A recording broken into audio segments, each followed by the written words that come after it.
Bloomberg trails with nearly 34% and Joe Biden in the hunt at 20% right now. No surprise on the Republican side. The Associated Press predicts that President Donald Trump is the winner of Colorado's Republican primary.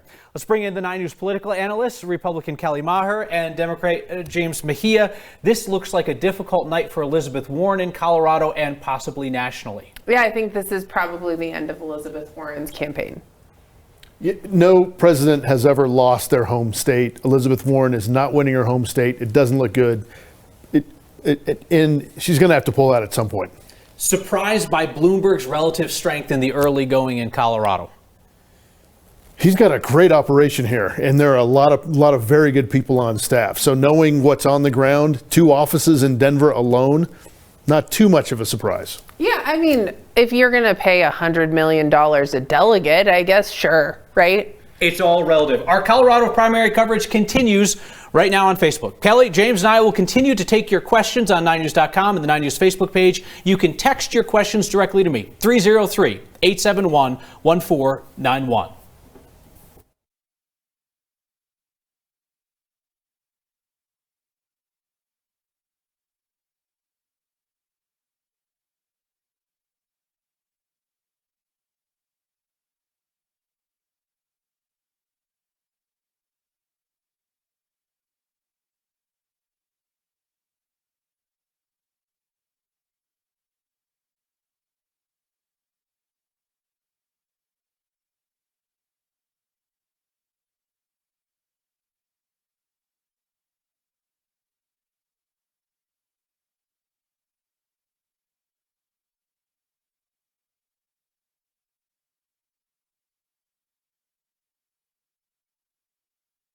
Here alongside the 9 News political experts, Republican Kelly Maher and Democrat James Mejia. A reminder that you can text your questions to us in real time. I'll see them, relay them to the experts. The number to text is 303-871-1491. Michael Scott Ramming notes, Colorado Democrats don't have a winner-take-all system for delegates. Michael says, I'll wait for the table or the pie chart. The calculations about delegate allocations, we believe that Senator Sanders is going to win Colorado. They don't really start until tomorrow. That's right. We won't know winners well into the day, and they'll be allocated proportionately. And the key for Biden is he's got to stay close to Sanders, who's definitely going to win the state. And in order to get delegates in Colorado, a candidate has to reach 15%.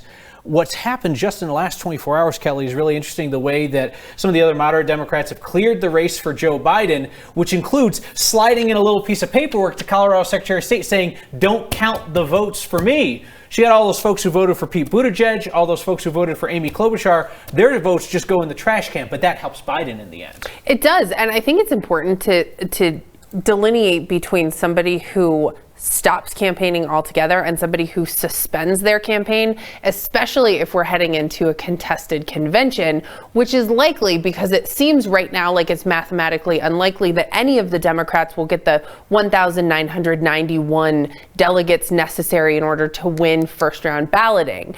And therefore, those candidates who completely quit don't have the option then to go to the convention and maybe see if something crazy happens. Sure. I mean, there is the potential for Amy Klobuchar or probably Pete Buttigieg to perhaps hit that 15% in Colorado, be able to walk in with a few more delegates to that convention and stir up some trouble.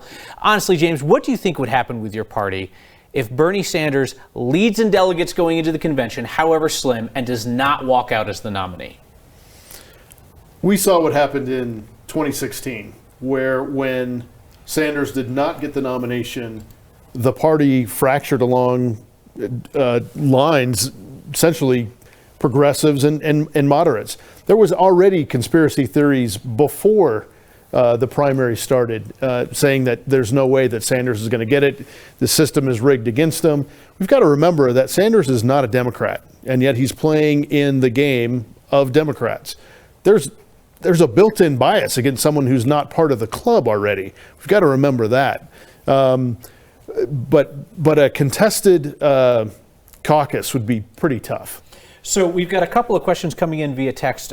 Paul in Centennial is wondering about the vote totals for the other Republican presidential candidates tonight, saying, curious if there are many disenchanted Republicans. Well, Paul, disenchanted Republicans appear to be 8% in the early results. There are some other states, I want to say in New Hampshire, Bill Weld cleared 10% in terms of kind of a disgruntled with President Trump vote. Somebody else texted in to ask, why are Republicans even voting? There are some states, Kelly, that just wiped their Republican contest clear away, just said it's Trump. That's true. And in Colorado, it's also important for Paul and Centennial to remember that that includes both Republicans and unaffiliated voters who chose to vote their Republican ballot, either because they just want to mess with the system or because they're frustrated with the choices on the Democrat side. So that's actually the total of Republicans and unaffiliated voters who have the option to vote in either contest and chose to vote on the Republican side.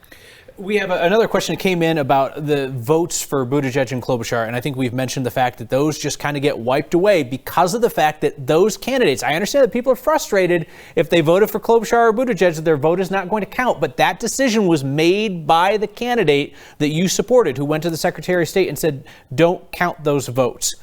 James, do you think that there is going to be any groundswell about the idea of either ranked choice voting, where people could say, here's my 1, my 2, my 3. If my number 1 drops out, it goes to my number 2.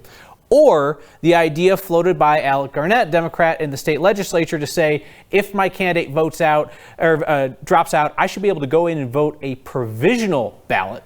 Walk in and say, my guy dropped out, I want to vote again. You're laughing. Why are you laughing? Well, the Garnett idea is an easier one to discuss because we don't know who you voted for. So you can't go in and tell us that you voted for someone who dropped out. We don't know whether or not that's true. Are you changing your mind? Yeah. Governor Polis expressed support for this idea. Governor Polis was on Twitter saying Coloradans should be able to vote for a candidate in the race. If their candidate drops out, your eyes just got wide. No, then you assume that people can identify which person voted which ballot, which is really anathema to the secret ballot system, first off. And I would like to mention that, ultimately, when we're looking at these ranked choice things, like the logistics behind that is really, really difficult. There was some discussion about it in the Denver mayor's race. You ran for Denver mayor. What do you think about the idea of ranked choice voting? Oh boy, I was hoping neither one of you were going to go there. I was going to, and then I didn't. Yeah, she chickened out. We had a conversation about it earlier. I definitely think it would have benefited me in my own race. It's interesting when you do the work of consolidating support from a broad community, and yet there may be just unlucky circumstances that a couple of candidates may look alike, and if your candidate doesn't make it through the first round, you'd like to still be part of the game. You'd like to still be part of the conversation. I think there's a case to be made that ranked choice voting could be implemented, and there are jurisdictions that do it quite well.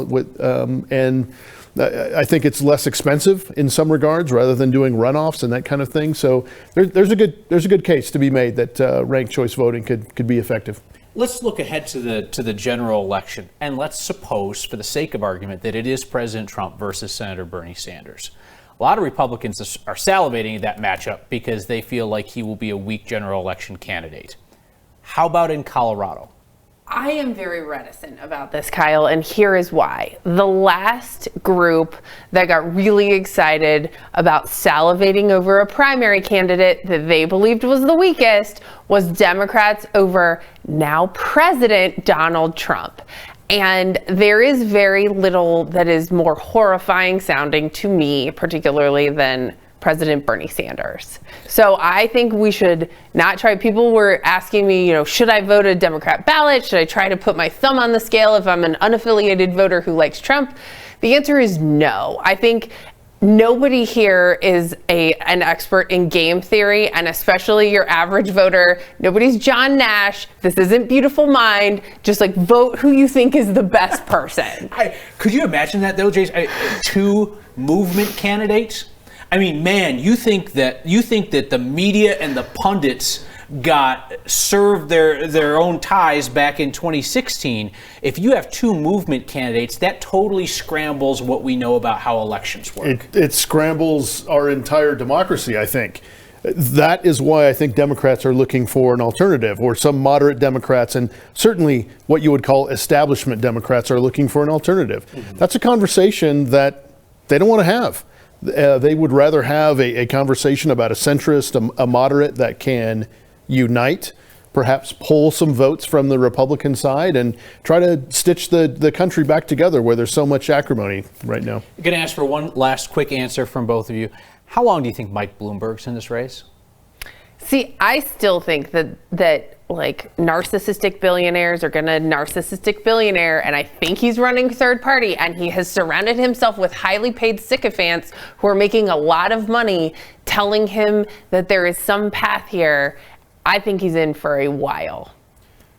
There's clearly no path. So if he stays in, it is clearly out of ego or making a point. I don't see what point he's making right now. Maybe gun control. Maybe gun control is the one issue where he's had more inroads than some of the other candidates. But I struggle to see him as an ideological candidate and more of someone who wants to run because he can. Mm-hmm. Kelly Meyer, James Mejia, thank you for being with us. Keep the questions coming. You can text them right to me at 303-871-1491. My phone just buzzes over and over and over again. I've come to enjoy it. It's nice. It's soothing. So keep the questions coming, 303-871-1491. As 9 News Super Tuesday coverage rolls on online.